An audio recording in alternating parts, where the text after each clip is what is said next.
কিছু সময় মুসুর ডালটাকে ভিজিয়ে রেখেছি, তারপর মিক্সিতে ভালো করে পেস্ট করে নিয়েছি।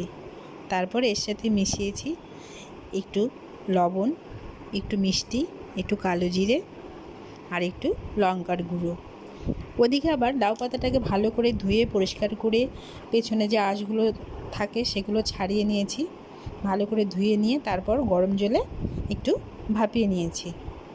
তারপর এই মুসুর ডালটাতে এপিট ওপিট করে পাতাটাকে মুসুর ডালটা মাখিয়ে নিয়েছি। তারপর গরম কড়াতে এক একটা করে ছেড়ে দিয়েছি।